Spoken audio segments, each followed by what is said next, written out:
Good evening, everyone, and welcome to Load Mag NFC, the top table talk. We are back again, and we've got a panel to talk all the latest results over the weekend. Some of us may want to talk about it, some of us definitely don't. And I think there's only one team at the moment that don't want to talk about the results at the weekend, and it's me and the main man Chris all next to me. Hands up if your team won at the weekend. Don't do this to me, man. At least Adam was respectful. No hand up in the air. He respects it. But look, pleasure as always, Wolfie, Rich, Adam. We may well get a couple of others joining us as the stream's going along. But look, we'll start with before we take a breath and talk about St James's Park at the weekend. We'll start with Aston Villa. Not only another result on the board again, a really good win. You're playing tonight in the Champions League, big game after another fantastic result previously. So, look, talk to us about Aston Villa. Everyone was saying that could well be a similar situation to Newcastle, struggle with Champions League and Premier League, sitting on 17 points, only a couple points off the top of the Premier League. Hey, not a bad start to the season for you. You must be loving life at the moment, Rich. Yeah, absolutely, mate. And it's funny because we haven't actually clicked into sort of top gear yet in terms of some of the players playing to their maximum. I think we had such momentum last season from the previous season that the players kind of hit a level of unbelievable football at the time when we beat Man City and Arsenal, and then it kind of dropped off from there. So I feel like they're utilising that experience this season to make sure that they've got enough in the tank towards the end of the season. And also the squad now, the biggest thing about Saturday's game was the quality of our bench. Yeah. We had Ezri Konsa on the bench. We had Ian Matson on the bench. John Duran, John McGinn was back. Emi Buendia, Ross Barkley.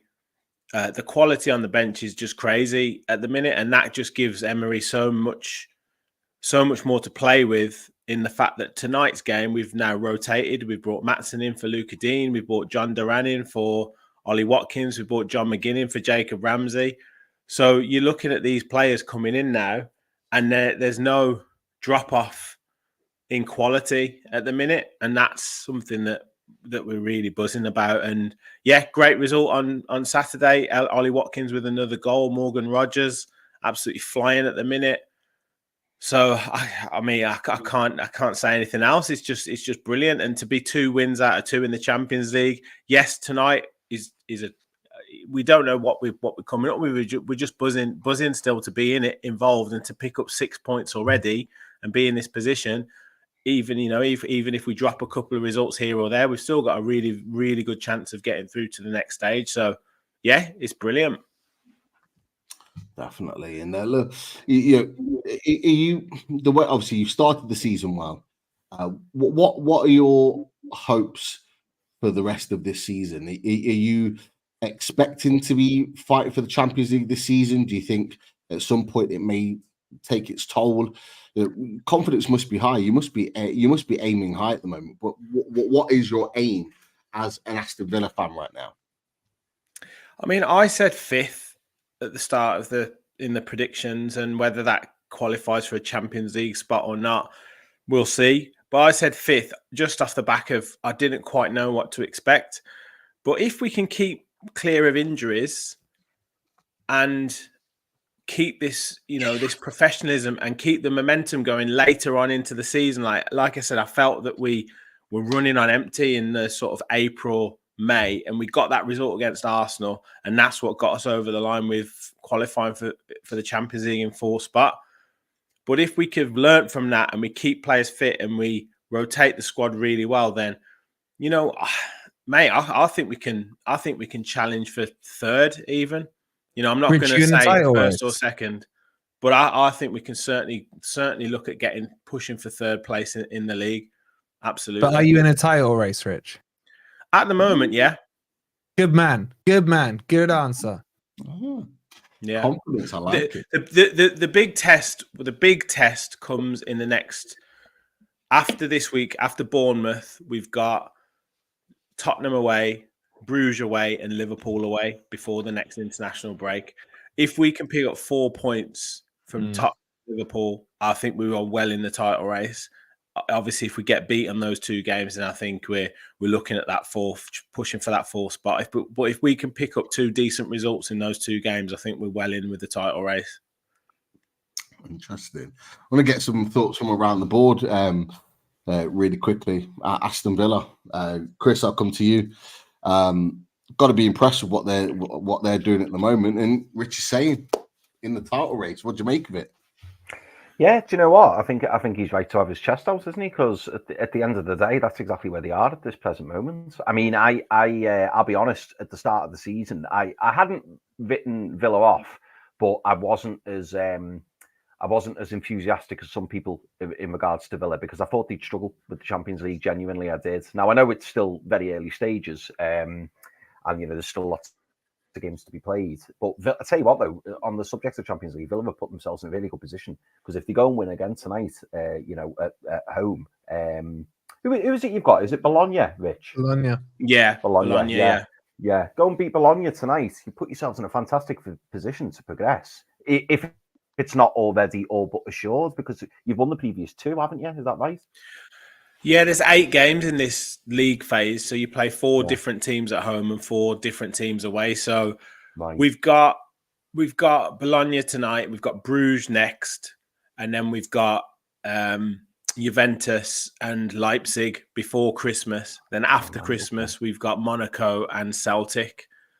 So even those games, there's 2 or 3 winnable games in with that lot. So I would, because we've got that result against Bayern Munich, I really do think we're in a great chance to finish in at least one of those playoff spots.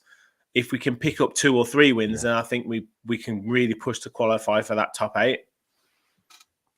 Yeah. I mean, do you know what? Overall, mate, I think you've been really, really good, and I'm interested to see even more of John Devan as well. I know he was on the verge, wasn't he, of joining West Ham? I always remember that TikTok where he was giving it all this, but he's come out, he signed a new contract, and I tell you what, he knows where the net is, doesn't he? And the more minutes that he gets, I think it's great having someone as a backup like him. What? Sorry, starts tonight. Oh, is he starting tonight? Is he? Yeah, he's starting. Yeah. Wow. Okay. Oh, well, that's a show of faith, isn't it? But it's probably the right decision as well, because I was just about to say then, if you've got 2 players who are in form, why not rotate them? Why not give John Duran a chance and rest Ollie Watkins, which is exactly what Emery's done tonight. So, yeah, fantastic. But, yeah, good luck to Villa. They're playing well, playing there. As you say, Rich, maybe not at the top of your game at the moment, but we always say the sign of a good team's when you're picking up points and you're doing well and you're still not at that top gear. So, yeah, fair play to Villa.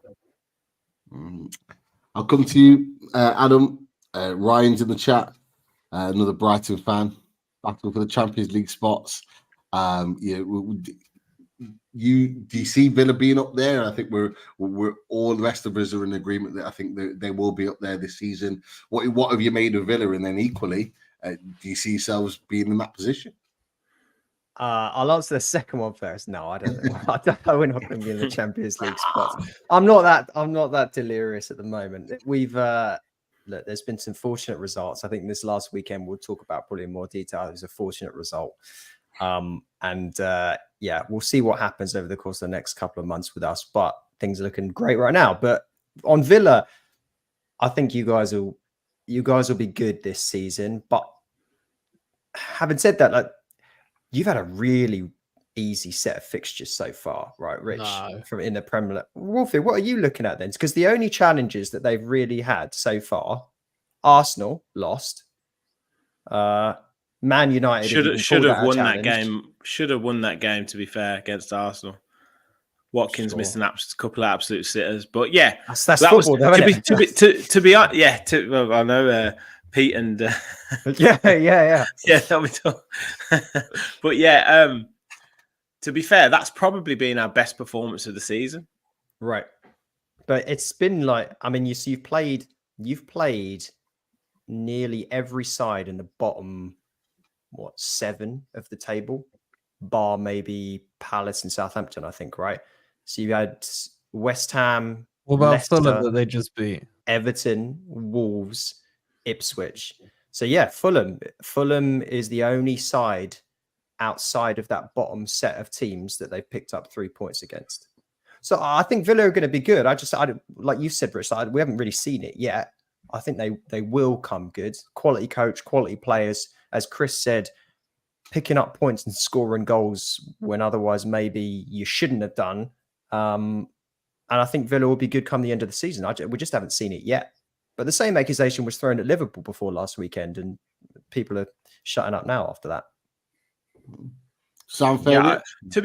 Yeah, absolutely. But I'm just thinking, I don't know if any team in the Premier League yet has. I mean, probably Forest have been the team that probably playing really, really well. But Wolfie might say there's still more to come from them.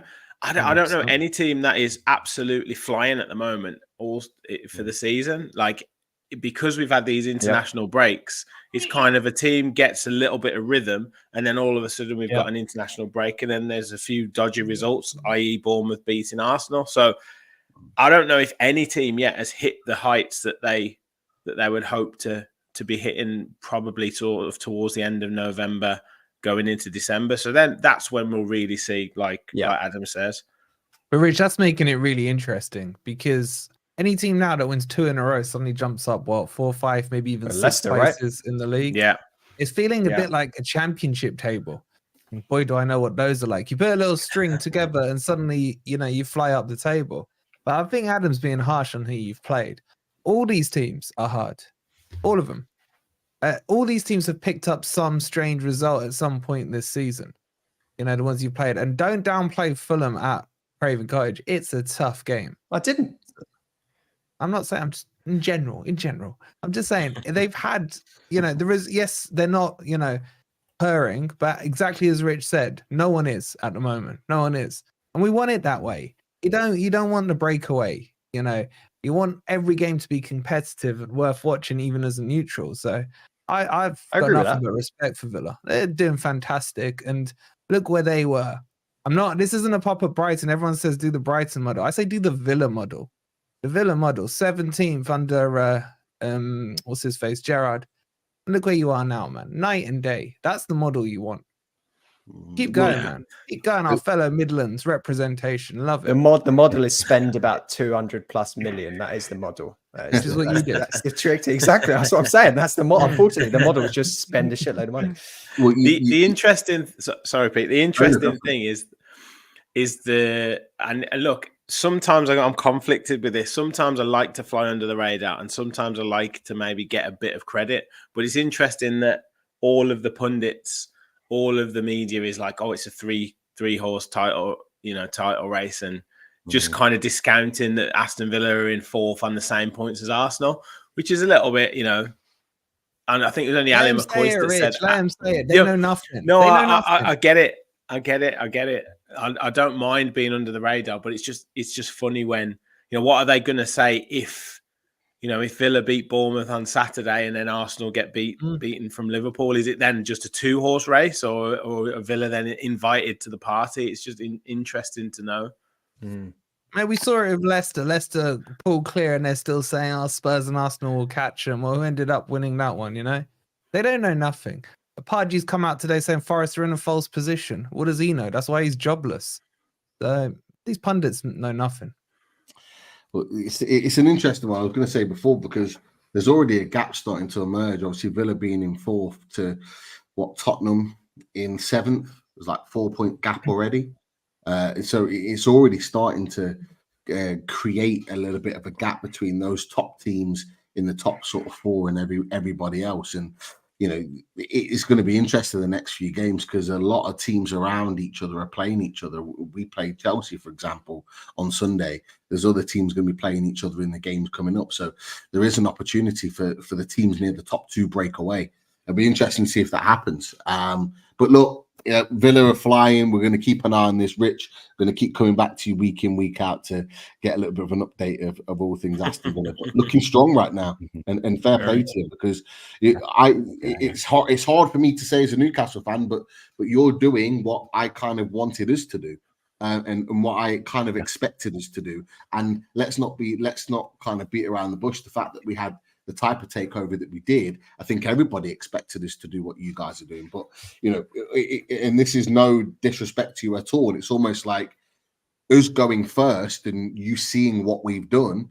You're then being able to see it in advance and be able to tweak things to ensure that you don't make those same mistakes. Yeah, and that's the great thing. I think you as a club, and whether the club would admit that or not, I don't know, but definitely seeing what we've done, you've been able to do that and actually manipulate that to help you progress even further. And I think absolutely. I also just to finish it, I don't think that the experience that Villa had in the Conference League last season can be underestimated.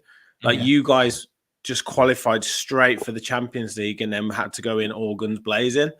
And maybe Eddie Howe was a little bit naive to go for it in that game against AC Milan and not think, do you know what, let's just settle for the Europa League.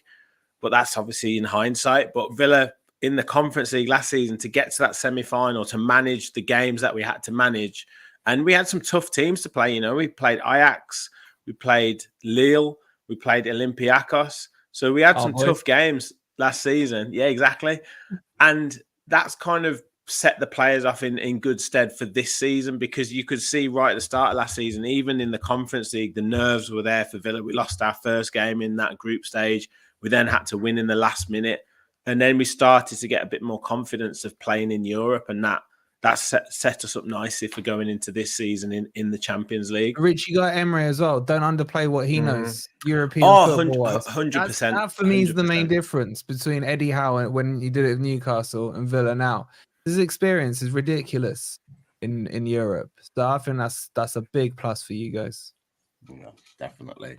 Let's wait and see. But look, another team that are doing really, really well, probably more so than Villa, surprising everybody in the Premier League, and it's Nottingham Forest. And look, you've another win on the back of a number of other fantastic results this season. Wolfie got that result, got it over the line. You've got Wood playing some brilliant stuff at the moment, and you're now sitting really, really comfortably in the league. You're in 8th place, 13 points ahead of us, Newcastle. Doing really well. But look, I'm going to ask you before you kind of touch on the game and what you watched last night.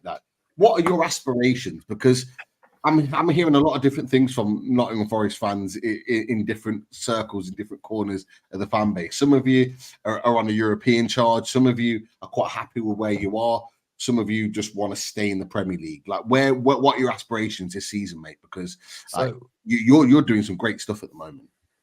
For me, where we are now is where we need to be pushing and fighting for the lower end European spots. I think we're capable of doing it. Nuno's got the track record, as I was just saying to Rich, of Emery. That experience counts for a lot. 7th and 7th again with Wolves. He knows what he's doing in this league. He's just fixed the defense. Last season, we could not. Anytime we had a corner against us, it was like a penalty corner. They were just going in every which way. I think you guys scored one. I think it was Guimaraes, didn't he? Bruno got one against us last season. Yeah. From that, right now, we've faced over 45 corners, conceded 0.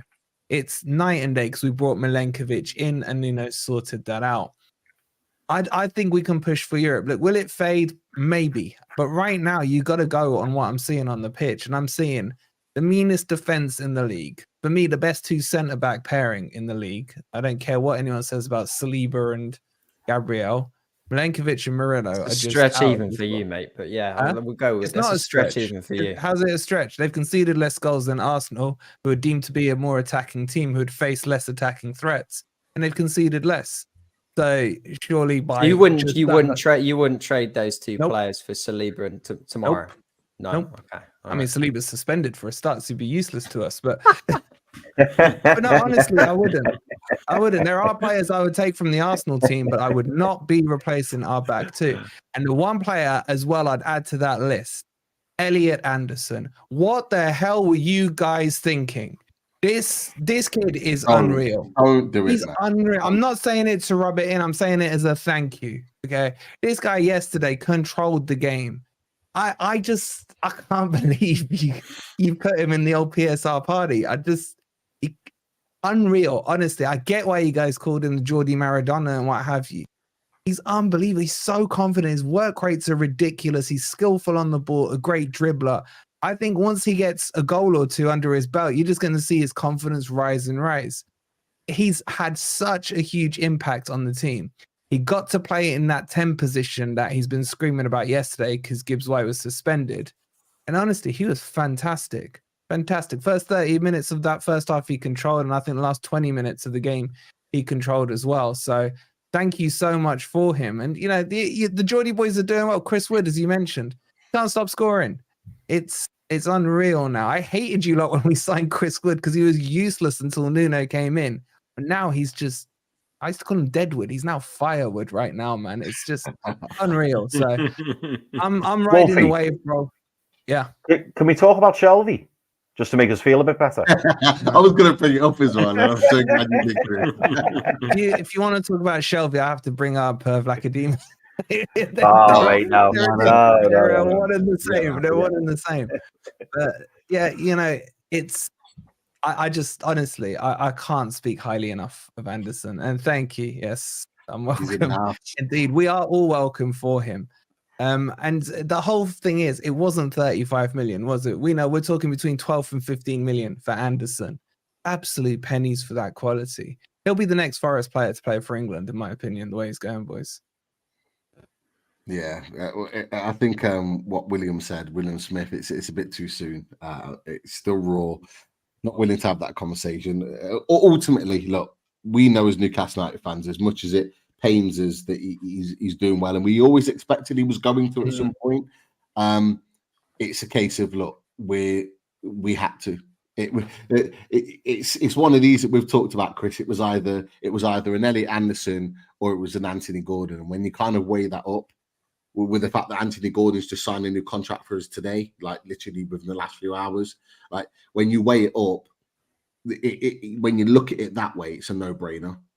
As painful as it is to watch him play well, like we would always choose. And I think if you look at any of our clubs, if you had the choice between Elliot Anderson and Anthony Gordon in that summer, I think all of us honestly would choose Anthony Gordon, and it's just the harsh reality of. I don't know about that one-on-one opportunity at the weekend, mate. I might change my mind after seeing that one. Don't do it, man. Oh.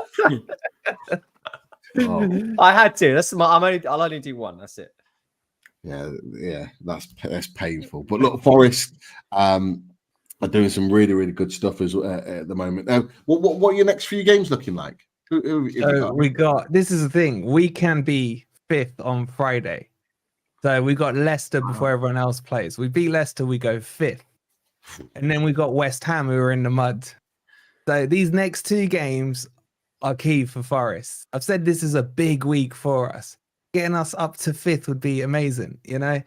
And you just know in the back of your mind, all the heartache you've had over the years when Forest get to these opportunities, usually something goes wrong. So while it's going right, I'm going to enjoy it. But there is that little voice in the back of my head, remembering all the years and things that have gone by, man. But it's not coming to fruition under Nuno. Nuno's just got it working. And I love him right now. And I love everything that's going on. Even Marinaka's spitting at the ref and getting the 5-match stadium ban. I'm still thinking, good for you, mate. Good for you. Stick it to, the Premier League and all their corruption and stuff. So everything's going fantastic, bro. Boys, I'm happy. I really am. Leicester home or away? Away. Steve Cooper derby, mate. Steve Cooper derby. That's going it's going to be tasty. That's it's going to be tasty. If we win that one, then this week, 6 points out of 6, absolutely what we need. 1-0 Leicester, Buonanotte, 30-yard strike. I'll tell you what, I'd take you recalling him, mate, because he is quality. He's good, isn't he? Yeah, he is quality, mate. I'm surprised you loaned him out, but can you recall him at all? There's been talk about people requesting that, but he would come in. I know it sounds really obnoxious to say, but he would sit on the bench even as well as he's playing. We've got too many players in those positions at the moment, and he's not going to get rid of Ruta or João Pedro when he's back from injury and a couple of the other guys. So he's exactly where he should be. He's playing great, and he's doing what we need him to do at Leicester. But you can see he's above Leicester, isn't he? His quality is standing out way too much in that team. He could play at a higher level. You're going to get good money for him, or he's going to be primed and ready for you guys next season. So I think you've done the right thing with him. A future Chelsea player, yeah. Definitely. Well, yeah. I like how you put that. You just drop that in. Inevitable. Look, Rich, I know you're itching to get ready to watch your boys, so we're going to let you go and watch the Villa. But absolute pleasure for joining us, and no doubt you'll be back on again on the next one. Of course. I got to jump to our stream, boys, as well. Enjoy, We've got boys. a party to celebrate, but good luck, Rich, and sorry to cut it short, but yeah, we're still in the top 10. Good luck. See you soon, lads. Thanks a lot. Take care. Go easy on him, mate. Go easy on him, yeah. Thanks for beating Palace, by the way. I appreciate it. And no worries, bro. See you boys later. So do we. I love it. I think we've narrowed it down now. I think it's an interesting talk. I think we need to have this conversation. Any Newcastle United fans in here, and there's a few. Let's get this difficult conversation had. The game at St James's Park Saturday. I don't know about you, Chris. I've still not quite gotten over that result. I'm still annoyed. No disrespect to Brighton, you guys got the points you deserved to win the game. But yeah, I think in light of everything, it was because it was a game that we'd sort of earmarked as a winnable one because of the tough fixtures that we've got coming up. It's a really, really difficult one to take. But look, Adam, we'll get your thoughts on it as a Brighton fan. Of course, you're going to be buzzing at the fact that you won, but how did you see that game from a Brighton perspective, mate? It was, firstly, it's funny because we did the away days last week before the game, and of course Hertzler came in and decided to play tactics we've never seen from him and bench a bunch of the players after the international break that we completely didn't expect to not feature. So Matoma would always normally start. Obviously, he wanted to rest him a bit. Minte picked up an injury that we didn't anticipate that he picked up. And he made a couple of other changes. Van Hecken nearly started, and he decided that Estupinian wouldn't start again because of internationals. So we played Kadioglu at left back. And then we basically kind of played like a 4-4-2 against you. And for the first 30 minutes, it felt like a 11-0-0 for them, or 10-0-0, whatever you want to describe it as. We were getting battered, and your press was crazy. I thought we were quite fortunate to not be 2 goals down before Danny Welbeck got that ball over from Lewis Dunk, and you guys had a bit of a defensive mix-up, if we want to call it that. And I listened to you guys record after the game, and I agree with your sort of assessment on how that all went down. We've been you guys in that position so many times. You play at home, you have 60+% of the ball, you have a million chances, the other team just runs up the other end and scores. We have seen that so many times for us. It was really weird to be on the other side of it. I think we were fortunate in the sense that Isaac wasn't up to speed. Anthony Gordon doesn't have his finishing boots on, because I think if it was different setup, Gordon probably should have scored that header. He probably should have scored the one-on-one, and Isaac should have probably scored as well. You could argue that Pope somehow saved Mitoma's shot with his head, and Kadioglu arguably nearly scored, even though I think the ball did go out from Estupinian when he cut it back. But it was weird. I think, Pete, you mentioned when you recorded afterwards, from a big chance standpoint, it was even. Yeah. And XG wasn't a ton different. You guys definitely had us on it, but it wasn't a ton different. But when you watched the game, it felt like we were getting completely bossed for the most part of it. So for us, it was a complete smash and grab. We'll take the 3 points, but another day we could have lost that 3-0, 3-1.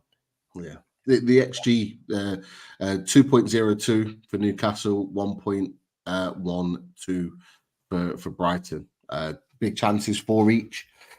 6 on target for Newcastle, 5 for Brighton, but 21 shots for Newcastle, 10 for Brighton.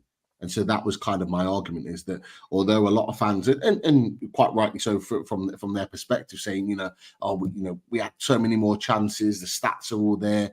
Yeah, you're right. We had lots more chances, but in terms of the ones on target, they're actually going to make the goalkeeper work. And the big chances, it was even. So then you're asking yourself the question, how have Brighton, with so little possession within the game, they didn't have a lot of possession, 60-40 to Newcastle. Like, didn't have a lot of possession. How have they been able to manifest so many equal opportunities to score in a game where we dominated at St. James's Park? That's the key, at St. James's Park. And that's a worry. It's a worry for me. But Chris, you guys, I was going to say, Chris, before you go as well, I think you put in 33 crosses, is at least when I checked it when we recorded our podcast on Sunday. I don't understand. I just don't understand how you can't score a goal from 33 crosses. I just don't. It's nuts. Well, I do. I do. But look, Chris, what are your thoughts now? I've had a few days to kind of let it sort of manifest. We did our reaction, our review on the same day, so it was very much an emotive response. But how are you thinking now, mate? Yeah, still a little bit raw. I mean, it's just frustrating because, as Adam said, when you watch the game, we had so many chances and so many opportunities to be able to win the game. Like, they were decent, really decent chances. But you're right at what you said at the start, Pete, and that Brighton deserved to win, because at the end of the day, we didn't take our chances. And when Brighton got that one big chance early on, they took it through Danny Welbeck, and it was just frustrating from our point of view, because it was such a simple goal to defend. And I still haven't worked out, by the way, who we conceded that goal against, and it was exactly the same. I will have to research it and look, because if anyone in the chat knows, please do let me know. We were talking on the Brighton Newcastle the action show, saying that I mentioned that there was a goal that we conceded last season, and it was like a mirror image of the goal that we conceded against Brighton. It's so frustrating. But yeah, I mean, I'm trying to keep my chin up. I mean, I still look at the table and think, we're still in and amongst it. Obviously, if this kind of form continues, we won't be. But I'm hoping that we can turn it around, because for large parts of that game we did play well. But the thing that's worrying me, Pete, and the thing that's keeping me up at night is the fact that we've got seemingly not far, and you could argue it is the best team that we could possibly put out, maybe bar Sven Botman perhaps.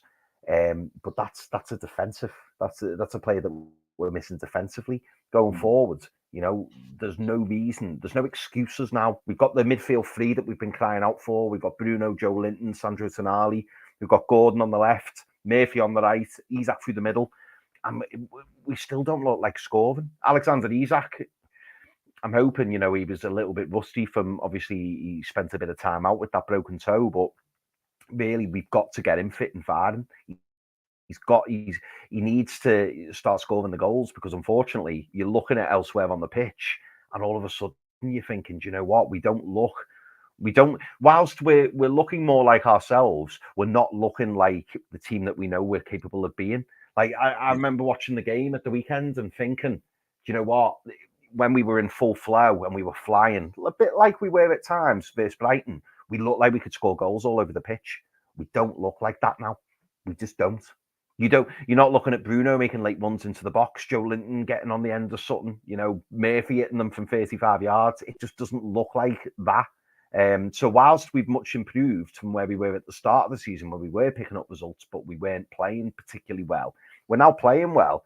But we need to convert that into chances, and to make sure that we're getting the goals, because we just don't look. What was the stat, Pete, that someone said the other day? We scored one goal in open play in 450 minutes or something, is it? Yeah, it's one goal in open play. It's like it's like 4.5, nearly 5 hours worth of football or something like that. We've only scored one goal in open play. It's not good enough. Like, I'm just looking at the table right now.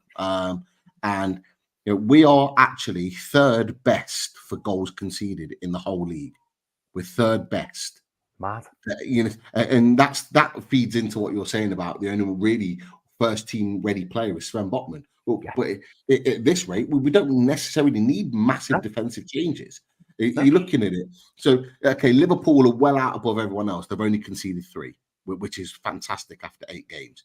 Then you've got, after that, Forest that have only conceded 6. And then after that, you've got us and Arsenal that have both conceded 8. So that we're third in the league for goals conceded. But the problem is exactly what you just said, is it's putting the ball in the net. Because equally, I mean, like you look at Villa have conceded 10, Brighton conceded 10, Chelsea conceded 10. You know, other teams, Man City have conceded 9, so have Tottenham. Fulham have conceded 11. But you look at goals scored, we've only scored 8. Tottenham have scored 18. Yeah. Chelsea have scored 17. Brighton 14. Villa 15. Arsenal 15. Man City 19. Liverpool 15. Fulham 11. Like that just kind of tells you everything you need to know. Even Bournemouth have scored more than us. Bournemouth have scored 10. Brentford have scored 14 this season. And Brentford are sitting in 13th. Leicester have scored more in 12. West Ham have scored 11. Everton have scored 9. They're all lower in the bottom half of the table. That is a massive concern. That is down to us not putting the ball in the net. And like we said, we had the best possible players to choose from out of that list. Like, so we should have really been wrapping that game up. But look, as you said, Adam, quite rightly, we have these moments. Like every team will have these moments where you go into a game where you fully expect to win and you don't quite get it over the line.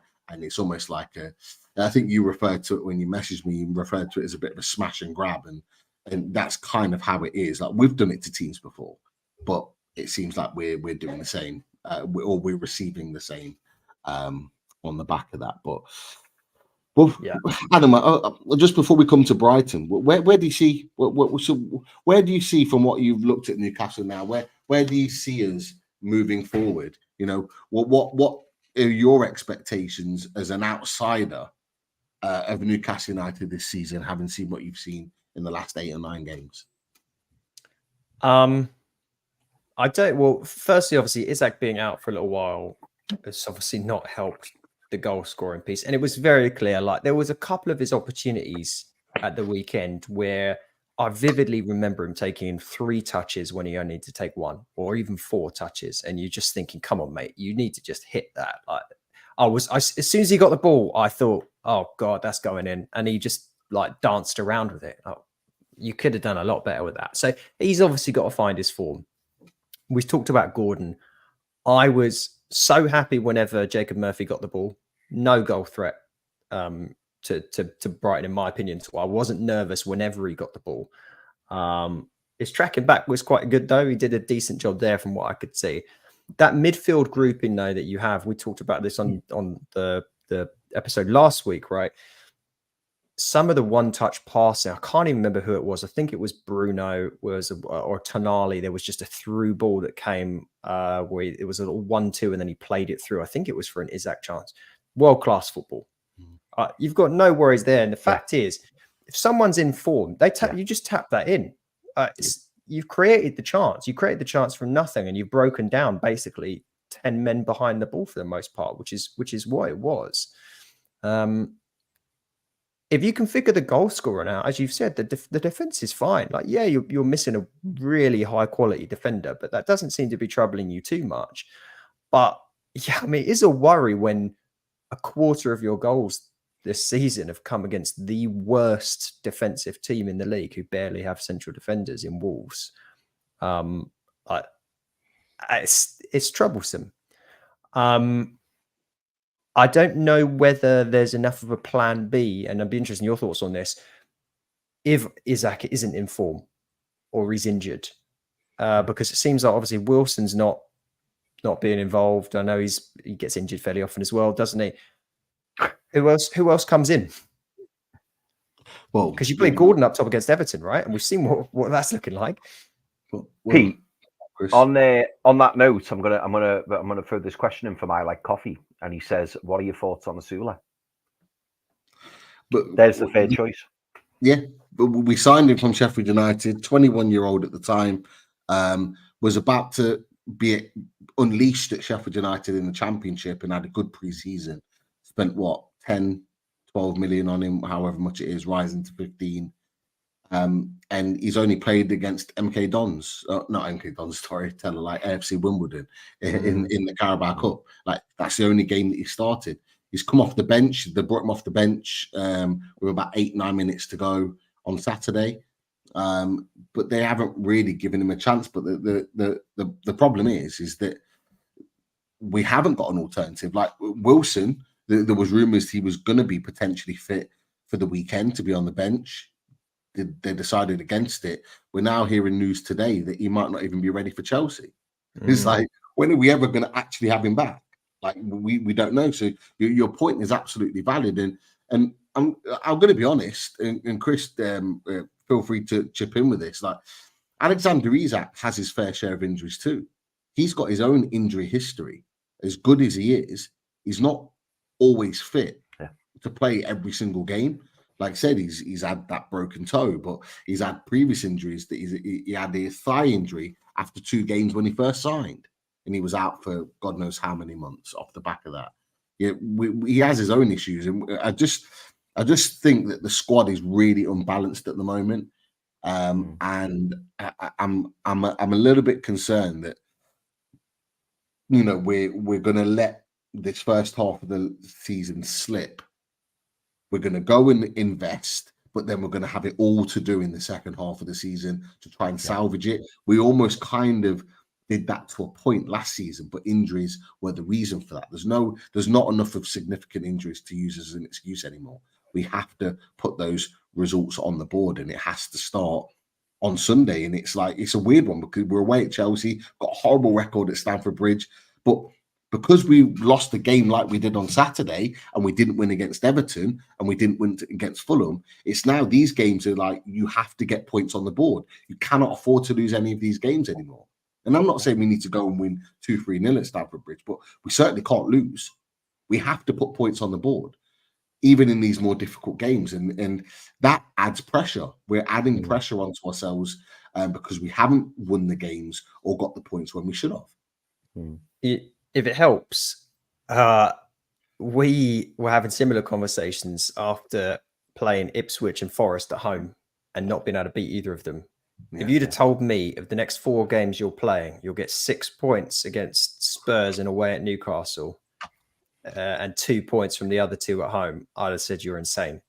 As Wolfie said, to give him his credit, like, it is the points that you can pick up when you don't expect it is mental. But like, you know how it is. It's such a basic thing to say, but if you can't score, you only go so far in this league. It's not a tournament. As much as we like to praise managers like your Tuchels and everyone that's won by grinding out defensive football, Mourinho's back in the day, even, at Forest right now, you've got Nuno. At a certain point, if you're only scoring 1 goal a game, you are going to find your way further and further down the table. It's just how it works, because those big sides are going to break you down. The January thing's weird. I'm interested in what you guys think about that, as in putting all your chips in the January transfer window basket is always nervy, because how often do you sign like a game changer in January that turns your season around? The only comparison it's not even a comparison because they didn't sign him in January, but Cole Palmer at Chelsea, the player he sort of became in the new year for Chelsea, completely turned their season around. I don't remember, he didn't sign in January, but I don't remember many other players having that massive kind of change after the winter break. Like, who are you hoping for in January that's going to like turn the tide? Well, it's an interesting, like, I'm more positive about January for me. Like, and if you're asking me names, I've got no idea. And the reason why I've got no idea, just as we welcome in Hamza, hope you're well, Hamza. We'll come to Man City in just a second. But the reason why I haven't got an idea is because we now have a new sporting director in charge that wasn't really controlling things in the summer, or so we're led to believe. And I've just got a feeling, I've said to you, Chris, and Daz as well, I do think that we're going to be looking in a different ballpark of players. So all the players that we've been linked with previously, it could well be that they've just been ripped up and just thrown away, and we've gone to revamp. What I will say See, to answer that question, Adam, and again, Chris, feel free to jump in on this. I look to the 2022 window, our first window under the ownership, and nobody thought that we would be able to get anybody decent in that window. We ended up picking up Bruno Guimaraes from Lyon. Obviously Kieran Trippier from Atletico Madrid, but that was well documented way before. And we were very, very close to getting Sven Botman. We obviously got him in the summer, but we had the money to put down to go and get him there. We obviously got Dan Burn from yourselves and Matt Targett on loan as well. So we did get the players that we wanted to fit those positions at that particular time. I'm not saying we're going to go out and buy 5 players in January. I don't believe we will. But I think there's 1 or 2 players there of significant quality that we could pluck out from a club like a Lyon or a team similar that probably don't want to lose their player, but the money's too good to kind of resist.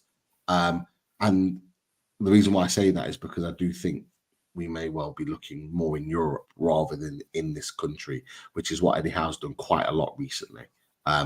Jordy 2 for Life just touched on a player there. Sorry to take it off you a second, Chris. Jonathan David, who will have 6 months left on his contract at Lille at that point. Although he's smashing goals in the Champions League, if we put enough money down to tempt Lille to say, right, take this money or you're gonna lose him for nothing in the summer, it could well be a deal that gets done. Because let's not forget, we've got 70 million burning a hole in our pocket because that was the money that was going to be invested in Mark Gay, which I don't think will happen now. I could be wrong. I personally don't think that deal will happen. But is he worth 70 now after the season so far? He wasn't worth 70 then. Yeah. Mark Gay was not worth 70 then. Price going down every day. Exactly. With every defeat, that's why I was just as buzzing as you were when you said to Wolfie before he left, buzzing that you managed to beat Palace, because every game they lose and concede goals, that value drops. It's 4D chess from the Newcastle hierarchy. They knew Palace were going to implode. They were just waiting for a discount. I think most people did, to be fair. But Chris, your thoughts on the January window for Newcastle? Do you know what? I think it's an opportunity, mate. But like you were saying, Paul Mitchell's got to earn his crust now. This is what we need, because we predominantly, and this is something we've complained about, Adam and Hamza, in terms of Newcastle fans saying that Eddie likes his Premier League players, Eddie likes his English players, and it's like, some of our most successful signings, as you're probably aware, Isaac, Botman, Bruno. There's value out there in Europe, and I think now that we've brought in arguably one of the best sporting directors in world football, we want to utilise them. And in the January transfer window, as Pete said, there's bargains to be had, but it is a lot more difficult. Like you said, Adam, it's not easy. So you've got to go out there and you've got to strike while the iron's hot. And I believe that we can go out there and we can get the players in that we need. But for me, I think one of the reasons that we've struggled so much this season, particularly, having watched all of our games, is that, it looks like we're lacking that fresh blood. And most squads, signed a good few players. And I'm not saying that we didn't sign anyone, we did. But as you will see when you look at the list of the players, there was no one who's really had that massive impression on the first team. And that's what we've lacked. And we would crying out for a right winger. Someone in the chat put it before, absolutely crying out for a right winger. So for me, that's now the priority rather than the centre back. And also as well, we're going to have to sort this Callum Wilson issue out, because talking to Rich before, and we were mentioning about Villa having John Duran. John Duran could just come on and rest Ollie Watkins. We don't have that option. If right now, if we had a new striker, Milinkovic and Murillo cost half of what we were able to pay for.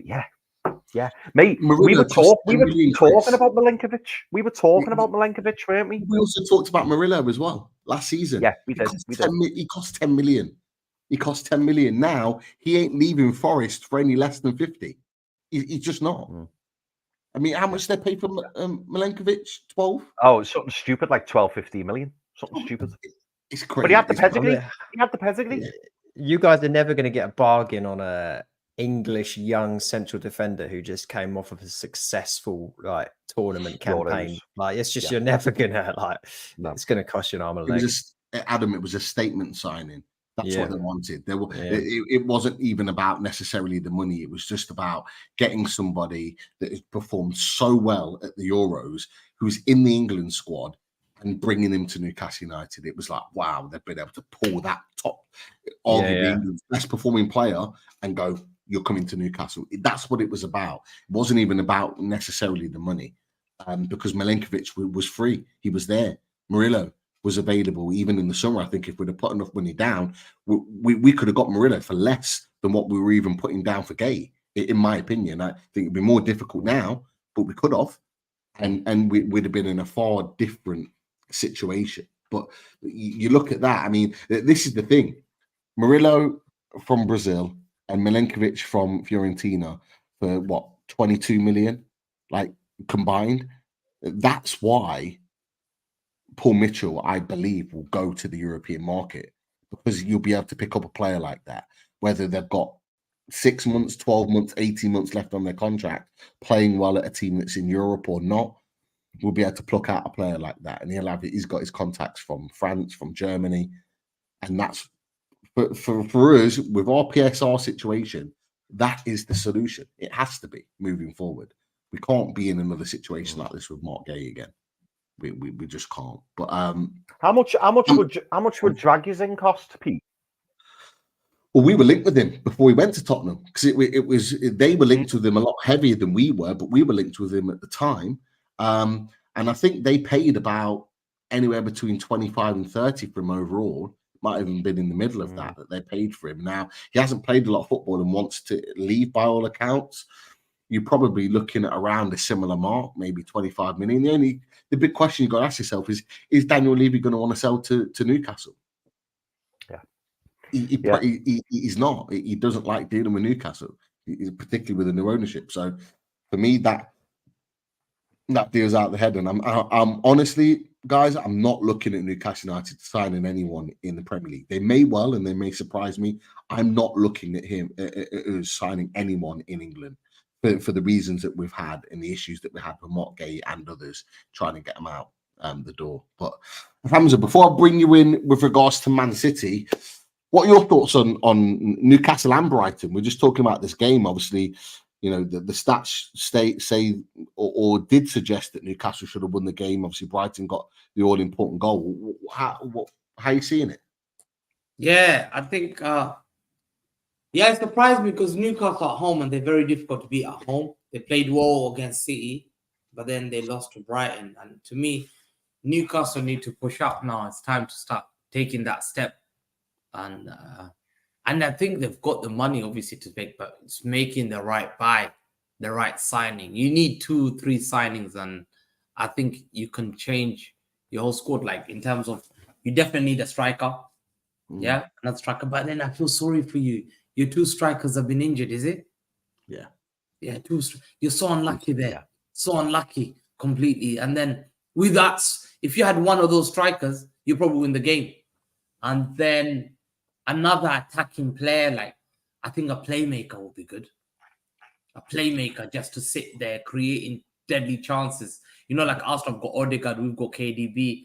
You know, Chelsea have got Cole Palmer there. That tiny little place where they can pick up the ball and at least even can cause a little bit of like competition amongst the wingers. So you know that they have to, like, look at Chelsea. In terms of the wingers, they've got Sancho there, and if he doesn't perform, they bring Neto there. Yeah. And that's when Neto's having a good game, bad game against Bournemouth, they brought Sancho. He changed the game. Sancho had a bad game for Liverpool. They brought Neto. He changed the game. So you can always create that possibility of having. I think Newcastle need these 3 or 4 signings a bit, 3 or 4, just to aid them a bit. And hopefully you don't get the injuries, because you've been unlucky with Isaac. You've been unlucky with the other striker. What's his name? I forgot. Wilson. Callum Wilson. Yeah, Wilson's good. Yeah, Callum Wilson's a very good striker. So those 2 are good strikers. So I think you need to get extra, like in terms of your signings, like in terms of, I don't know whether it's a centre back that you need. I think there's centre backs that you could be looking at. But I think one of the best centre backs, I think he went to Napoli. Buongiorno, he's a fantastic centre back. He's gone to Napoli from Torino. I think Dragusin looks good for Romania when he played, but he doesn't play for thing if you guarantee him the place. Sven Botman's been injured. So I think you need the right, just couple quality signings. Not mediocre signing, that quality signing that can change the game. That's what I need. I think. Would you release him? Would you release him from City? Nah, I think it's dangerous. We've beaten. Are you interested with him? I'm here. No, we're not interested. But I know crazy eyebrows there. Like Newcastle fans are looking into us. Like we sold Palmer. We regretted it. Lavia, we regretted it. He's doing well. Oscar Bob is another one. Dortmund wanted to sign nearly in the summer, and they learned them. He said they nearly signed him, and that one and Cole and Makati. We don't mind loaning him out, but he's a good player. He's a good player. He can change Newcastle. You need that kind of young blood. He would be good. I think reason. I think you need quality. I think one player out of Newcastle, if they get, I think changes Newcastle. Kvaratskhelia for Napoli. Oh, don't tell Daz that. If Daz was on there, it'd be. Are you allowed to spend money? I don't know how So much. now is he another left winger though? Plays left wing, doesn't he? He can play both, I think. But he's predominantly left. He will cause problems. He's someone who just give him the ball.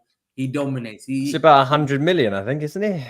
Pretty He's pricey. running out 2027. So I think he's a good player there. I think that's a game changer. That signing changes the game for Newcastle.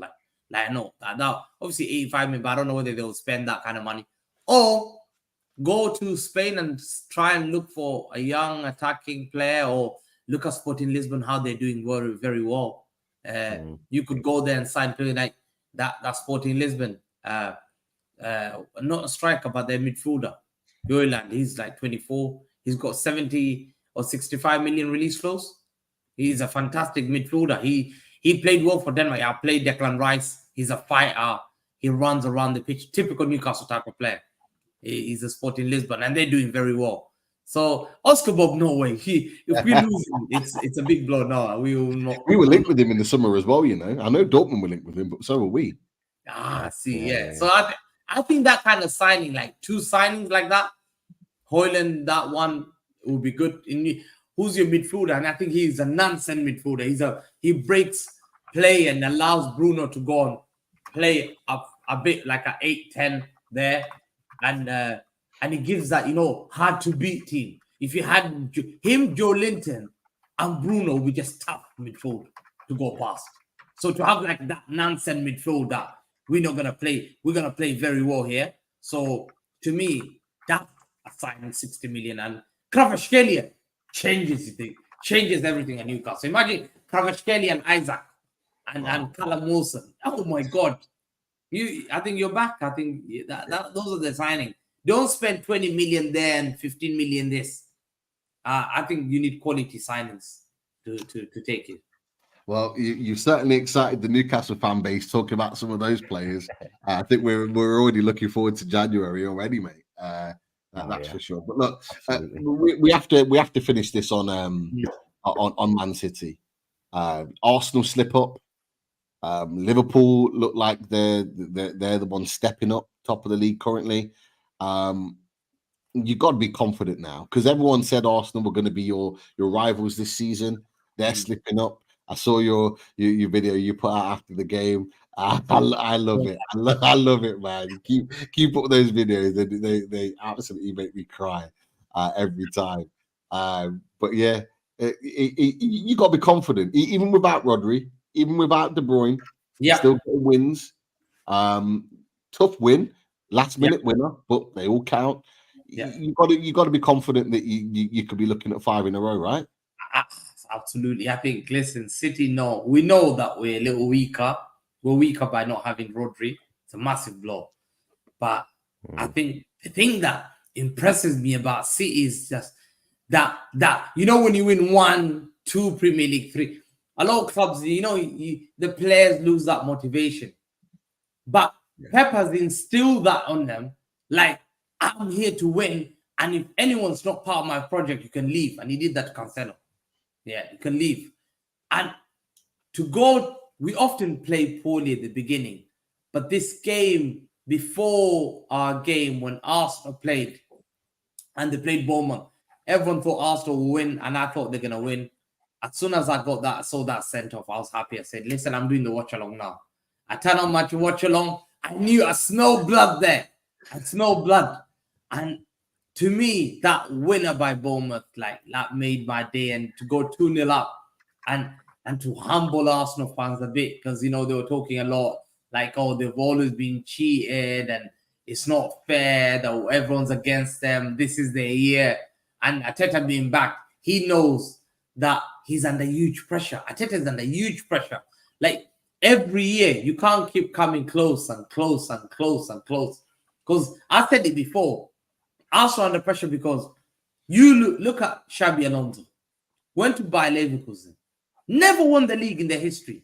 Since 1904, that's the club that was made, 1904. 2024, when they had signed 2 or 3 players and toppled Bayern Munich with all these Leroy Sané, Harry Kane, and all, you know, they had an impressive team. So I'm looking at that, I'm thinking, look at Xabi Alonso, what he's done. There shouldn't be an excuse. Arteta's had so many excuses to win. So to me, I thought this is their chance. This year is their chance because I know for a fact we're weak without Rodri. Haaland's our only striker. Yeah. If Haaland gets injured, we don't have a striker. Yeah. People don't realize that. Yeah. We saw Julian Alvarez. There's no number 9. See, so we're looking at this and we're thinking, this is going to be a tough season. This is going to be a tough season. I know Liverpool will not win the league. I know. And I'll tell you why. The only reason why Liverpool win the league is if they throw their competition away. If they decide we don't want to play Carling Cup, okay, we don't want to play FA Cup, we'll get knocked out early, and they concentrate on that 2 competition. The biggest letdown of Liverpool is they're too greedy. They're too greedy into thinking like, let's do what Man City did, we can do the quadruple goal. And what happens is whenever they've done that, they've lost it. They've lost all. Yeah. In 1 week, True. they lost all. They lost the Premier League, Champions League, FA Cup, knocked out. They lost all in 1 week. They were done. Quadruple was done.